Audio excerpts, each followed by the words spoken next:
On vient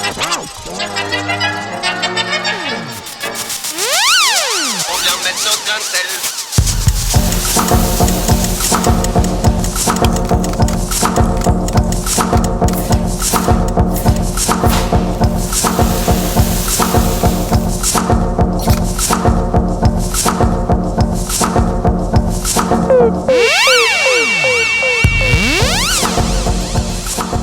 Bonjour à tous et à toutes, bienvenue dans Grain de Sel Télé, une émission produite par Traveldoc. Grain de Sel, c'est quoi? C'est une équipe de citoyens, de citoyennes engagés, motivés. On sillonne le littoral roussillonnais à bord de 2 voiliers pour vous parler de la mer et de l'environnement, pour vous faire rencontrer les acteurs et actrices qui travaillent à étudier cette mer Méditerranée qu'on aime tant et surtout à trouver des solutions aux défis de demain. Nous sommes en ce moment à Gruissant, sur le port de Gruissant, dans la maison de la Méditerranée. C'est là qu'on s'est rapatrié pour cause de tempête à l'extérieur. Gruissant qui est au cœur du parc naturel régional de la Narbonnaise. C'est une zone humide, une des zones humides les mieux préservées d'Occitanie. Alors qu'est-ce qu'une zone humide? Quelles sont les caractéristiques? À quoi servent-elles? Et pourquoi sont-elles si importantes pour la biodiversité locale? C'est de ça dont on va parler aujourd'hui dans Grain de Sel Télé avec nos invités qui travaillent tous les deux pour le parc. En deuxième partie d'émission, nous retrouverons un artiste plasticien pour notre moment artistique. Mais avant, elle est les yeux et les oreilles de l'équipe de Grain de Sel Télé, toujours à se faufiler entre les haubans, les drisses et autres jargons de la voile. J'ai nommé Clarisse, notre jeune embarquée qui nous raconte l'aventure. On vient mettre notre grain de sel.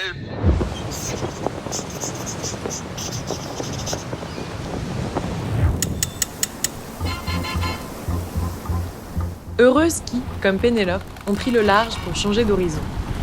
Pour naviguer en Méditerranée, il faut s'adapter à la météo, au vent et aux marées. Eh bien, pour monter un plateau télé, c'est pareil. Une fois, nous avons attendu toute la journée parce qu'on ne savait pas si on allait pouvoir monter le plateau à cause du vent qui menaçait de se lever. Et la tempête à Gruissant. Annoncée depuis quelques jours, on espérait secrètement pouvoir passer entre les gouttes et entre les bourrasques. Ça tourne. Clap. Séquence entrée, prise 1. Finalement, on a pris la décision de se replier, bien au sec. Deux citoyens, non, pardon, excusez-moi. Nous sommes... Oh putain, pas du tout ce que j'ai répété, possesseur d'écrire le texte. C'est le genre d'anecdote qui vient souder une équipe. Et je me rends compte que c'est souvent en traversant l'adversité qu'on se rapproche. Finalement, Grain de Sel, c'est un peu comme une colo. On embarque en groupe. C'est cadeau. On vit les uns et les unes sur les autres. On se met mutuellement de la crème solaire. On se trouve des rituels, des blagues à répétition. Action numéro 2. On se lance des paris absurdes que l'on tient plus ou moins bien.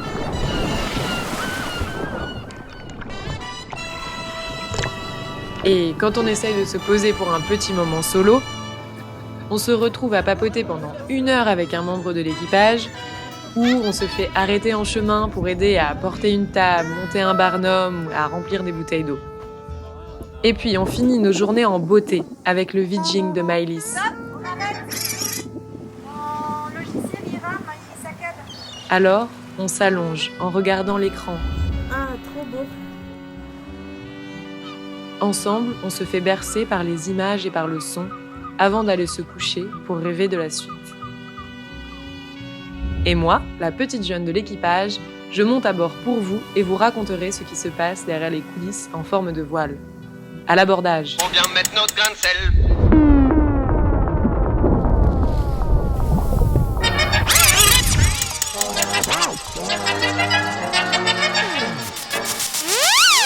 Entre la mer et le continent, il existe une multitude de milieux aquatiques, de zones humides, autant de zones tampons qui sont essentielles à la bonne santé de notre littoral. Et ces zones, ces milieux, on les a longtemps maltraités, notamment à cause de l'urbanisation massive.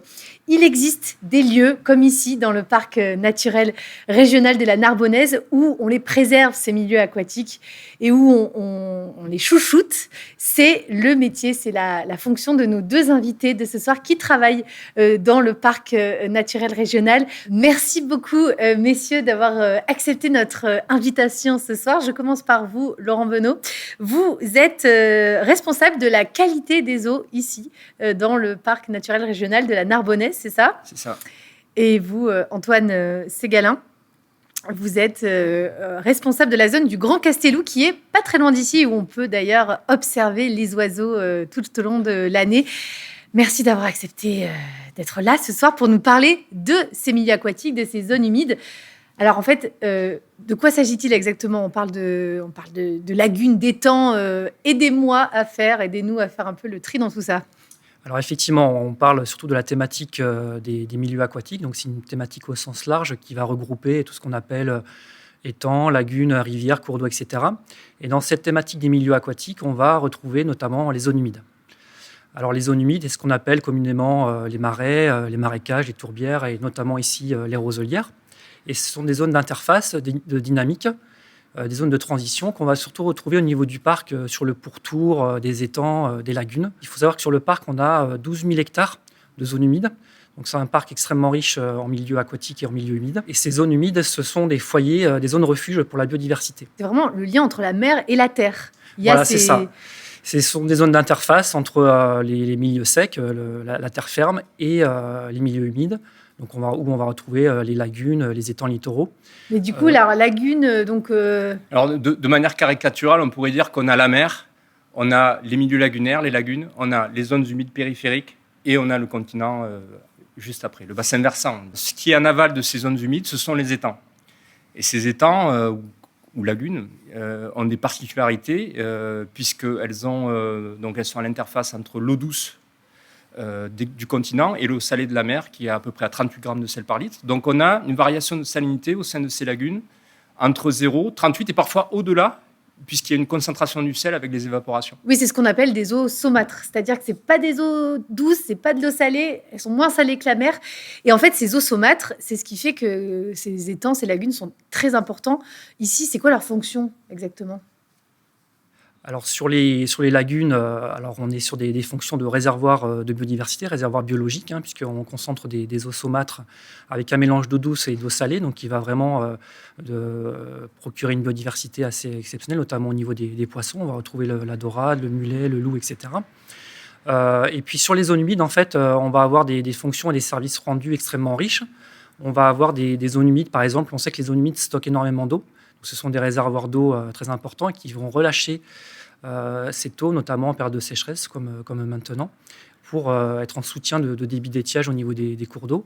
Donc elles stockent l'eau, ce sont vraiment des éponges naturelles, en fait, les zones humides. Et puis on sait que ce sont aussi des refuges de biodiversité. On va avoir une multitude d'animaux et de flore qui vont être dans les oiseaux humides. notamment. Des oiseaux notamment. On sait que par exemple sur le site du Grand Castelou, on a de la nidification de hérons pourprés. Donc on accueille une vingtaine de couples reproducteurs de hérons pourprés sur le Grand Castelou. Et c'est vraiment une spécificité ici du parc. On a une responsabilité forte. C'est un oiseau migrateur qui vient d'Afrique et qui vient se reproduire dans nos roselières. Les roselières, il faut savoir que sur le pourtour méditerranéen, ont été extrêmement impactées. Il reste quelques timbres-postes ici et là, notamment en Camargue et au niveau du parc de la Narbonnaise. Donc c'est exceptionnel qu'ici, il y en ait encore autant et qu'elles soient aussi bien préservées. En fait. Effectivement, on sait que, par exemple, 67% des zones humides ont disparu en France au XXe siècle. C'est pour vous dire un peu la responsabilité en effet, sur le parc de conserver ces milieux. Et les zones humides sont vraiment aussi marquées par une végétation spécifique. Alors, c'est quoi cette végétation On va retrouver donc notamment les roseaux, on va retrouver donc ce qu'on appelle les phragmites, on va retrouver les joncs, les carex, les cyrpes. Donc, c'est vraiment une végétation adaptée à des sols et des terres inondées, des terres immergées d'eau. Donc, on a des adaptations spécifiques. Et on a un trait de caractéristique sur la Narbonnaise, c'est d'avoir aussi des plantes adaptées à tout ce qui est phénomène de salinisation.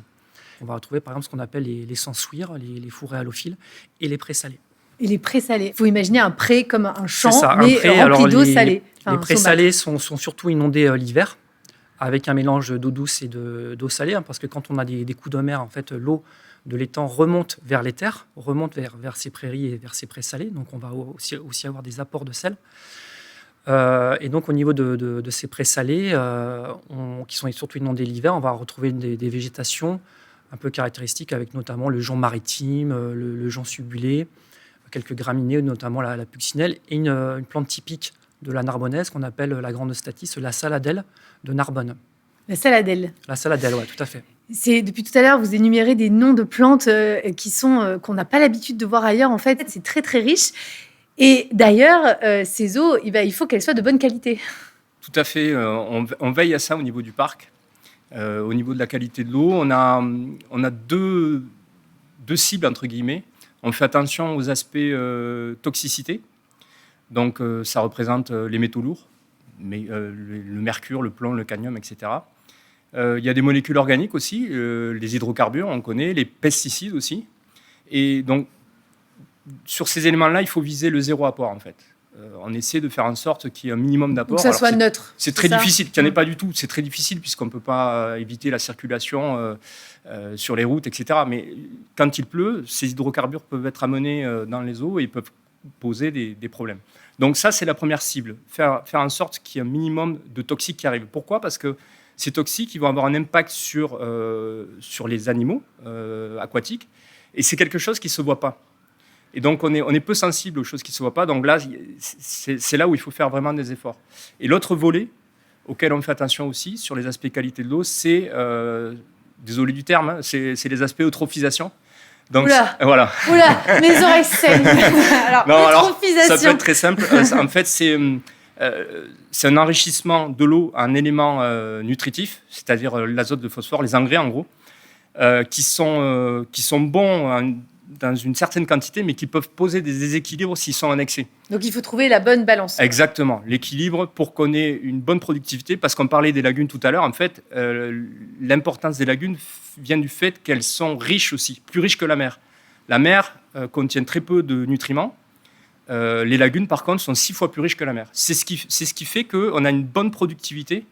Il y a des poissons qui rentrent à une période de l'année quand les températures de l'eau sont plus importantes dans l'étang que de la mer. La mer descend jamais en dessous de 13 degrés. Les étangs, eux, ils suivent le rythme de l'atmosphère. Lorsque la température, février-mars, dépasse les 13 degrés de la mer, des espèces rentrent, soit pour se nourrir, soit pour ça joue le rôle de nurserie aussi. C'est ce que vous avez observé là ces derniers temps ? Alors, on observe ça chaque année. Hein, c'est-à-dire que ces phénomènes de migration, ils se font chaque année. Et ces poissons, ils ont 6 fois plus de nourriture qu'en mer, en fait. Et c'est ce qui fait qu'il y a aussi des activités telles que la pêche professionnelle sur les étangs, les petits métiers. C'est ce qui fait la richesse de ces lagunes aussi. En parlant de qualité d'eau, de végétation, on va en venir à l'image du jour de cette émission. Une image qui nous a été donnée par vous, Laurent Monod. Alors, c'est une algue qu'on trouve ici dans ces lagunes. De quoi s'agit-il ? Alors, ce n'est pas une algue. Ah, c'est pas une algue déjà, ça commence bien. C'est bien. J'ai bien préparé. C'est un herbier, l'herbier azostère. Et lorsqu'on peut observer ce type d'herbier dans les milieux lagunaires, c'est que l'étang est en très bonne santé. Donc c'est plutôt bien, c'est plutôt positif. C'est un signe parce de qualité que quand on voit des algues dans un endroit, on a plutôt tendance à se dire ah c'est sale. Non, c'est pas sale. Alors du tout, les algues peuvent créer des déséquilibres, mais les herbiers en l'occurrence qui forment des prairies sous-marines, qui ont un système racinaire, eux sont signes de très bonne qualité. Par contre, si on a un excès de nutriments qui arrivent dans la lagune, on va avoir un développement d'algues cette fois, et donc notamment les algues vertes qui vont recouvrir ces herbiers, qui vont les étouffer et qui vont finalement détruire la biodiversité qui est associée, c'est-à-dire les petits crustacés, les coquillages et les poissons qui se cachent dedans. Donc c'est en ça que c'est important de maintenir ce fameux équilibre entre un étang qui va être productif, mais il ne faut pas que les nutriments soient en excès, au risque de créer ce fameux déséquilibre. Donc à ne pas confondre les zostères, les herbiers qui sont bénéfiques et les algues qui sont signes d'un déséquilibre. Alors, certaines algues. Certaines algues, les algues vertes opportunistes. Il y a des algues rouges qui sont signes de bonne qualité d'eau aussi. D'accord. Qu'est-ce que concrètement, comment ça se passe, votre entente entre vos deux services ? En quoi vous vous complétez ? Qu'est-ce qui fait que vous aidez à préserver cet espace exceptionnel ? Alors, en tant que gestionnaire espace naturel, moi, je vais surtout intervenir sur une bonne préservation des milieux humides, des zones humides, notamment terrestres. Donc, ça va passer par des leviers de gestion, notamment, on va mettre en place des suivis biologiques, on va mettre en place des partenariats avec le monde agricole. Et avec Laurent, surtout, on va surtout travailler sur une fonction des zones humides qui est de pouvoir épurer en fait l'eau, donc améliorer la qualité de l'eau. Donc ça, c'est ça qui va m'intéresser en tant que gestionnaire d'espace naturel. Et vous, du coup, vous travaillez complètement. sur... Voilà, c'est-à-dire que, comme il dit, les zones humides sont l'interface entre le continent et la lagune. Donc, pourquoi pas essayer de viser ce rôle d'épuration de l'eau. Et c'est ce qu'on a fait en 2018 une première fois. Et cette année, le rapport qu'on a rédigé est sorti le mois dernier. Donc, on a voulu savoir quel était le pouvoir épurateur de l'ensemble de ces zones humides. Et avec Antoine, on a choisi 3 types de zones humides, c'est-à-dire qu'il y a les roselières, hein, Les dont tu parlais roselières, tout à l'heure. voilà, tout à fait. On avait pris aussi en compte les prairies humides et les prés salés cette année. Alors, on avait repéré dans la bibliographie scientifique que les zones humides avaient un pouvoir d'épuration de l'eau. Et notamment, on avait des données sur les roselières. On avait des chiffres entre 40 et 60% d'abattement sur l'azote. Et on a Donc voulu... ça veut dire où ils enlèvent où l'azote est filtré. Ils abattent, c'est ça, Ils abattent. ils absorbent effectivement. Ils absorbent, ok. Ils digèrent cette matière-là. Et c'est ça de moins pour les milieux qui sont plus en aval. Donc on a voulu se rendre compte de quels étaient le pourcentage chez nous, sur notre territoire à nous. Concrètement, et on a notamment étudié le site du Grand Castelou pour faire un zoom sur les roselières, les prés salés et les prairies humides. Et on s'est rendu compte qu'il y avait énormément d'eau qui transite dans ces milieux. Et en fait, il y avait des micro-organismes qui étaient sur les racines, des bactéries, et qui notamment se nourrissaient de ces paramètres-là, l'azote et le phosphore. Et en fait, voilà, ils consomment ces polluants, ces pollutions. Et donc, il y a tout un écosystème dynamique qui fait que toutes les pollutions en fait, sont mangées, sont absorbées Par ces bactéries-là. par ces bactéries sur le site. Qui Mais sont, là où c'est intéressant, c'est que donc il y avait de la donnée sur les roselières, mais on n'avait pas de données sur les prés salés et sur les prairies humides. Et donc on a fait aussi, Niveau national. on a suivi ces éléments-là, et on s'est rendu compte qu'il y avait une épuration qui était très intéressante aussi, c'est-à-dire qu'on est à 60%, entre 60 et 80% d'épuration pour les roselières, on a 40% pour les prairies humides, et on a 90% sur les prés salés. Dans l'ensemble de la zone humide du Grand Castelou, il y a 70% d'épuration de l'azote. Il n'y a que 10% sur le phosphore, parce que c'est plus difficile d'abattre le phosphore, mais il y a quand même cette 70% d'épuration, ce qui est considérable. Et c'est parce qu'il faut préciser à celles et ceux qui ne seraient pas trop connaisseurs qu'un milieu très azoté, où il y a beaucoup d'azote, c'est pas forcément bien pour... ça ne permet pas le développement de poissons ou d'autres espèces, en fait. C'est les fameux déséquilibres dont on parlait tout à l'heure, avec les algues vertes qui étouffent un peu tout. S'il y en a trop, ça fait ça. On touche à la fin de cette émission. J'ai un peu envie de vous poser une question un peu plus personnelle. Qu'est-ce qui fait que vous êtes passionné pour ces milieux-là, qui sont souvent, on pourrait penser, un peu délaissés, parce qu'on parle des océans, on parle de la mer Méditerranée, des fonds marins. Les milieux, les zones humides, les milieux aquatiques qui font tampon, on les connaît très mal, en fait. Qu'est-ce qui vous anime ? Alors, cette passion sur les zones humides, moi en particulier, m'est venue du fait que ce sont les écosystèmes en fait les plus riches, les plus riches en biodiversité, notamment au niveau des papillons et des plantes. Moi, j'ai une passion à la base pour la botanique. J'avais commencé mes études aussi en faisant un BTS gestion et protection de la nature. Et voilà, de fil en aiguille, forcément, on s'intéresse à ces milieux parce que c'est vraiment les plus intéressants et les plus riches. Et vous, Laurent ? Alors moi, j'ai une formation de chimiste à la base, donc on est loin un peu de tout ça, mais quoique, puisque j'ai voulu me spécialiser dans l'environnement et la chimie de l'eau. Et j'ai souvent été sensible, j'ai toujours été sensible aux pollutions. Et j'ai voulu travailler sur ces aspects-là, quoi. Voilà. Antoine Ségalin, ces zones humides, comment est-ce qu'on peut les préserver ? Quels sont les leviers dont vous disposez ? Alors, il existe différents leviers pour préserver les zones humides, notamment par rapport à des menaces comme l'urbanisation galopante, l'artificialisation des sols ou la menace aussi des espèces invasives. Alors, il y a un des premiers leviers pour pouvoir préserver les zones humides, c'est notamment de pouvoir acheter des terres, acheter les terrains où les zones humides se situent. C'est notamment l'un des rôles forts du Conservatoire du littoral, établissement public qui a été créé en 1975, qui a une politique d'acquisition foncière extrêmement forte. Et dès qu'il y a des zones humides d'intérêt patrimonial sur des terrains, il achète les parcelles. Donc c'est encore possible qu'en Occitanie, par exemple, il y ait des nouvelles zones qui soient tout à fait. préservées. Chaque année, le Conservatoire du littoral achète des terrains, achète des terres pour préserver les zones humides. Dès qu'il y a des terrains qui se libèrent, qui ont un intérêt pour la biodiversité, pour les milieux humides, le Conservatoire du littoral intervient. Donc ça, c'est un levier fort de préservation. Nous, notre rôle au niveau du parc, c'est en tant que gestionnaire, notamment gestionnaire avec la ville de Narbonne sur le site du Castelou, c'est de pouvoir engager une gestion respectueuse de ces zones humides, notamment à travailler avec les éleveurs, les agriculteurs pour développer des pratiques respectueuses de l'environnement. Donc nous, on promeut par exemple le pâturage extensif, c'est-à-dire que le pâturage va permettre de maintenir ces milieux ouverts, de maintenir en bon état les zones humides. Donc on travaille beaucoup avec les éleveurs et on va travailler notamment aussi beaucoup sur la sensibilisation par rapport à d'autres acteurs, notamment beaucoup la concertation aussi avec le monde de la chasse, le monde cynégétique, pour faire en sorte de réguler des espèces qui pourraient être problématiques, comme les sangliers ou les espèces invasives. Faire en sorte que tout le monde adopte des gestes conscients et c'est ça, et c'est un travail de citoyens. concertation, de jour en jour, d'heure après heure, et on travaille surtout, nous, c'est le rôle au niveau du parc, la concertation, la sensibilisation. Et c'est une chance d'ailleurs d'avoir un parc naturel régional ici, puisque l'idée, c'est pas de sanctuariser la zone en fait. L'idée, c'est que certains usagers qui respectent cet environnement-là puissent continuer à en jouir, mais en ne l'abîmant pas en fait. C'est exactement ça. Les élus, quand ils ont décidé de se lancer dans un parc, en fait, ils se sont dit il faut à tout prix qu'on préserve ces milieux qui sont exceptionnels, à juste titre. Mais par contre, il ne faut pas qu'on empêche les activités et les usages. Et c'est typiquement l'outil parc qui correspond à ça, c'est-à-dire c'est protéger le patrimoine naturel et paysager, mais c'est aussi favoriser le développement économique, social et culturel. Et en plus de ça, les parcs ont cette notion que je trouve qui est intéressante, c'est le côté expérimentation. C'est-à-dire qu'on on teste et lorsque ça marche, ça a vocation à être reconnu sur d'autres territoires. Mais oui, il faut bien prendre conscience que c'est une richesse d'avoir un parc, c'est 15% du territoire national, 56 parcs au niveau français. Et bien sûr, il faut que ce soit reconnu comme qualité exceptionnelle, quoi. Merci beaucoup. On arrive à la fin de cette émission avec la question traditionnelle, la question rituelle. On vous demande, vous avez eu peur, ne vous inquiétez pas, rien de grave. Juste une recommandation pour nos téléspectateurs, nos téléspectatrices. Une œuvre qui vous aurait marqué dans votre parcours. Oui, alors quand j'étais jeune, moi j'ai été très sensible aux séries et les émissions du commandant Cousteau. Grande référence. Voilà, qui m'ont sensibilisé au milieu aquatique, à la mer et aux pollutions aussi, et aux dégradations que pouvaient subir ces milieux.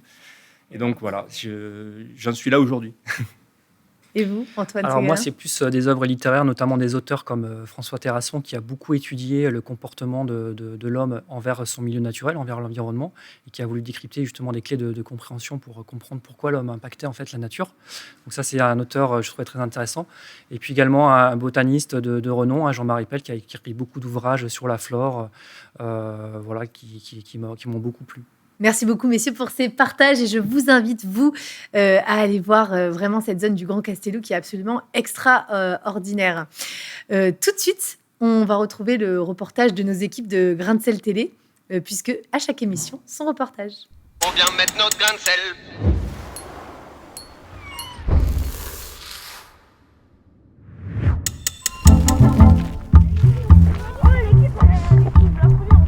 Aujourd'hui, c'était la fin d'un projet qu'on appelle Ma Lagune. C'est pour faire découvrir aux enfants qui habitent près des lagunes ce milieu qui est riche, qui est fabuleux, qui est magique. Donc pour le découvrir, pour mieux le connaître et mieux le protéger.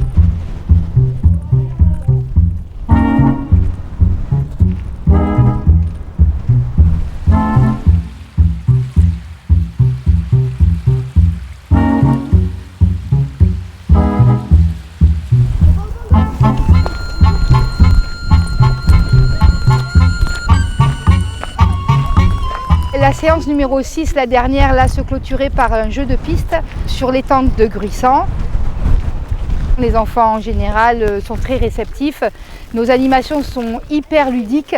Donc, on réfléchit à amener des jeux, des outils pédagogiques pour faire connaître le milieu des lagunes. Je suis une sterne naine, mais quel nom, autre nom? Sterne ou esterne ou hirondelle de mer? Et là, il faut regarder la photo. Bah oui, c'est plutôt une hirondelle de mer, ça. On est une quinzaine d'associations sur le territoire de la Narbonnaise à faire les animations, la sensibilisation pour les scolaires qui habitent sur le parc et le grand public. Et de ce côté, qu'est-ce que vous avez vu? Le héron cendré, super, ouais, qui s'est un peu planqué parce qu'il y a des gens qui sont passés. Ça permet d'avoir des projets très riches et diversifiés sur les approches, aussi bien sur les approches naturalistes, scientifiques, ludiques et aussi artistiques.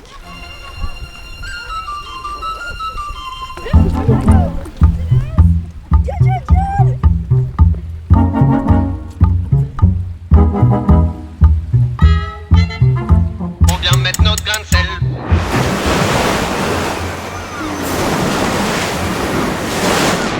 Ces œuvres sont visibles dans 20 sites du parc naturel régional de la Narbonnaise. Patrick Chaper-Gojal est avec nous ce soir. Bonsoir. Vous êtes un artiste basé pas très loin d'ici puisque vous avez un atelier à la Franquille, à Fitou aussi. mais vous rayonnez un peu dans le monde entier, vous exposez un peu partout, vous avez même un atelier à Shanghai. C'est loin tout ça. Là, je suis pas allé depuis quelques temps. Oui, ça fait peut-être avec cette année un peu particulière. Patrick Chaper-Gojal, vous êtes un peu un archéologue des arts plastiques. C'est comme ça que vous vous définissez? Gamin, je m'intéressais à beaucoup de choses. J'étais un enfant solitaire et je collectionnais beaucoup et l'archéologie faisait partie de mes passions. Et il se trouve que dans les pratiques d'art que j'ai développées se croise ce type d'activité. À savoir que je vais m'intéresser à la trace de l'homme sur la nature, à travers ce qu'il laisse, ce qu'il jette, ce qu'il abandonne, ce qu'il perd. J'ai fait tout un travail qui est très lié au travail des cartes marines, où je réalisais des petites sculptures avec des petites choses que je glanais sur le sol, sur les parkings. Si vous regardez par terre, il y a des petits bouts de plastique, des petites choses qui ont été écrasées, qui sont tombées, qu'on a abandonnées, qu'on a jetées, qu'on a perdues. Après, comme un archéologue, je vais sur un chantier de la SNCF, je vais sur un chantier de construction, sur un chantier naval, et à chaque fois, je vais pouvoir récupérer des choses nouvelles et différentes. Donc, je vais les stocker, je les collectionne en quelque sorte, je vais taper dans ces stocks pour créer des choses. Et oui, vous avez une œuvre qui est très constitué de matériaux de récupération comme ça. Oui, alors c'est pas forcément une important. règle, puisque je fais des sculptures en métal découpé, c'est des plaques de 5 cm d'épaisseur que j'achète chez ArcelorMittal, ou les œuvres en inox, mais j'ai quand même beaucoup d'intérêt pour ce qu'on peut appeler la récupération, ce que j'appelle le surcyclage. Le surcyclage étant cette façon de travailler qui permet de prolonger la vie des objets, puisque le recyclage, en fait, on va prendre du plastique, on va faire des granulés, puis on va en refaire quelque chose. Là, sur recyclage, on garde l'objet. Les œuvres que vous êtes venus nous présenter ce soir, donc en fait, ce sont des œuvres à base de ces cartes marines-là. Alors, racontez-moi un peu, expliquez-nous. En fait, je fais un travail qui est protéiforme. C'est-à-dire, je travaille des tas de matériaux, des tas de choses différentes. Oui, parce qu'on peut voir là que c'est en relief. C'est vraiment une typologie du travail qui est... j'ai fait beaucoup de choses différentes. Des amis m'offrent à Noël un livre, l'Atlas des îles abandonnées, qui est un livre magnifique avec une histoire, une île, que je dévore. Et une fois que je finis ce bouquin, je passe dans l'atelier et je tombe sur un petit livret de courant de Hollande en Allemagne. Et je me jette dessus, et là, je découpe les pages, je commence à faire mes petits montages et tout. Je me dis, c'est génial, là, j'ai beaucoup de plaisir à faire ça, je sens qu'il y a plein de choses à faire autour. Et donc, ça a été le début d'une grande aventure, puisque j'ai fait beaucoup de choses. J'ai notamment fait une grande exposition au musée de Saint-Cyprien sur le thème des cartes marines, avec certes des formats carrés ou rectangulaires un peu traditionnels, mais aussi beaucoup de pièces circulaires, des pièces avec genre un kayak taillé en rondelles, assemblé avec à l'intérieur des mousses sur lesquelles il y a des cartes marines. J'avais pris aussi une grosse bouée taillée en deux qui s'ouvrait comme un kiwi, on découvrait l'intérieur avec des cartes marines. Oui, vous en avez fait plus d'une centaine, plus de 200, vous m'avez depuis... Oui, j'en ai beaucoup réalisé. Là, j'en ai besoin pour une grande exposition qui aura lieu en 2023, c'est ça, ouais. Si tout va bien, qui sera une exposition à l'échelle de l'Occitanie, dans 20-25 sites différents. Qu'est-ce qu'elles racontent, ces cartes, pour vous? La carte, ça fait toujours rêver. Je veux dire, la carte, c'est le voyage, c'est l'aventure, c'est quand on va dans l'histoire, c'est ce qui a guidé les premiers navigateurs avec les portulans. En plus, c'était secret, c'était quelque chose qu'ils gardaient précieusement, puisque ça dévoilait des routes pour aller trouver des richesses. Donc, c'est chargé de plein de choses. C'est la carte au trésor. Et en même temps, il y a une espèce de paradoxe, c'est-à-dire que la carte, elle va aider le navigateur ou le voyageur à se repérer, à se diriger, savoir où il est, savoir où il va, savoir d'où il vient, alors que celle-ci nous amène juste à nous perdre. C'est ça que vous voulez faire, vous voulez perdre le spectateur. Quand on regarde avec tout ce qu'il y a, puisqu'il y a les cartes marines, mais il y a aussi des collages avec des matériaux de récupération, que ce soit des cartons, des petits bois flottés, des notre regard, on sait pas trop. Notre regard ne sait pas trop où se poser. C'est vrai qu'il y a beaucoup d'informations. Il se perd, voilà. Donc c'est un peu l'objet de ces œuvres, c'est d'embarquer le regardeur sur une réalisation où il va pouvoir se projeter et se perdre. Vous travaillez aussi vous faites aussi des sculptures monumentales. Oui, je travaille infiniment petit, puisque je travaille sur des herbiers, je refais en fait. Alors c'est des herbiers justement qui sont localisés. Voilà. Herbiers dont on a parlé, on vient de parler avec nos deux invités juste avant. Donc l'herbier c'est très fin, c'est des petites choses, des petits collages. Je vais retailler des feuilles, je vais les marier, je vais les réinventer en quelque sorte. Et à côté de ça, je vais faire des œuvres qui peuvent faire 10-12 mètres de haut pour des lieux publics, pour des entreprises. Un petit mot sur le choix des couleurs. Pourquoi ces couleurs-là? Donc on voit évidemment beaucoup de bleu, je suppose que c'est en référence à la mer.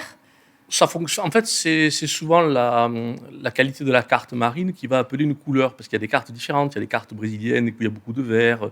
Il y a suivant les marques et les provenances, puisque j'ai des stocks, je dois avoir 200 ou 300 cartes en stock. Et donc, je vais des fois, comme celle-ci, où il y a beaucoup d'orangés.